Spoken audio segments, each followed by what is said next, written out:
Formula E is back next month for its 12th season, and in the final year of its third rule set, the indications are that this coming season will be the closest ever. The grid might be down to 20 cars for the first time since 2017, after McLaren's unfortunate exit, but with some huge driver moves, the return of Citroën to international motorsport, and exciting rookies such as Felipe Drugovich and Pepe Marti arriving in the paddock fresh from the F1 orbit, there isn't going to be a lack of action or intrigue.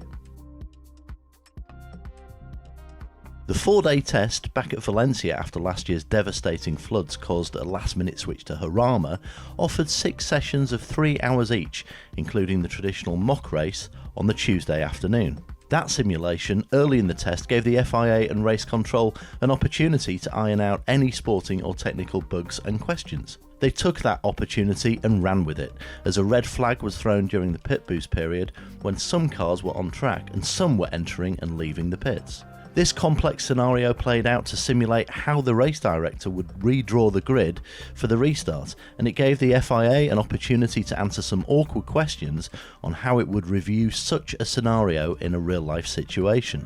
It was fraught, with around 12 minutes elapsing before a definitive order was finalised, and some drivers got penalised, many felt unfairly, for not being within the 10-car lengths when in fact there were 2 distinct groups of cars circulating, with some going a lap down.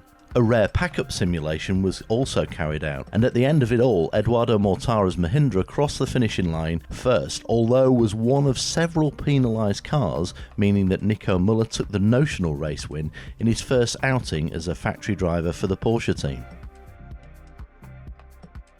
Either side of the mock-up race, there was another 18 hours of testing, in which over 5,000 laps were accrued by the field in total. Valencia is notoriously hard for getting a proper gauge on form, but there were still some interesting things to glean about the prospects for the final season of the Gen 3 rules. This is in fact only the second season of the Gen 3 Evo package, and the teams were still discovering the new hand-cut rubber introduced for the last campaign.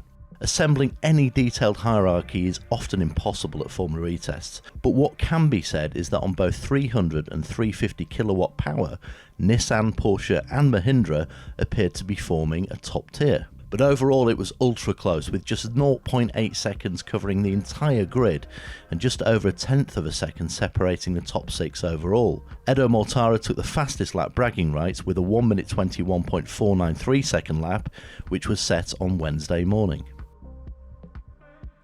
Oliver Rowland was crowned champion last season with 2 rounds to spare, and it was a good job he'd had such a stellar first half of the season, because the second was frankly erratic.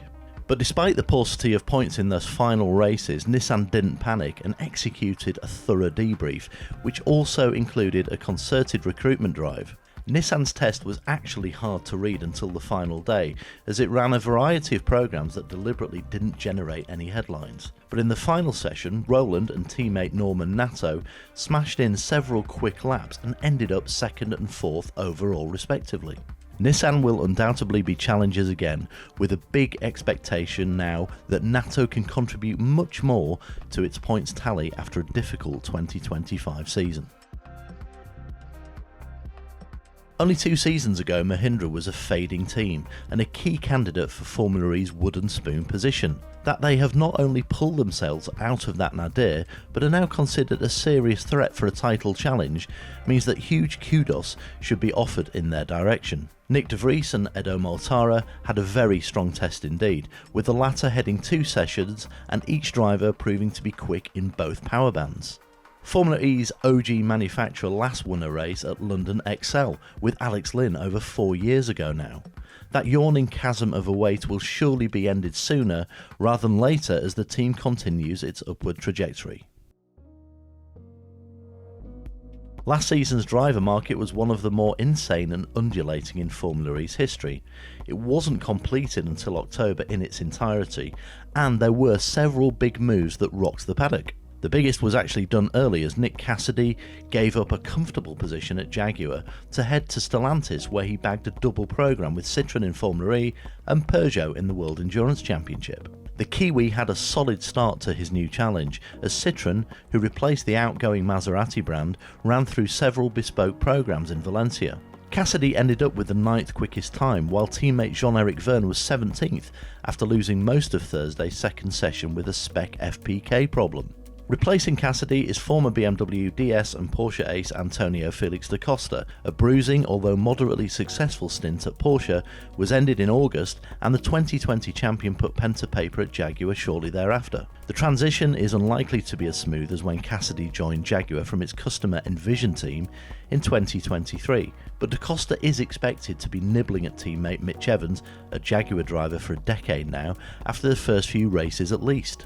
Meanwhile, Taylor Barnard started his new era as a DS Penske driver with a strong showing and P3 overall in the times.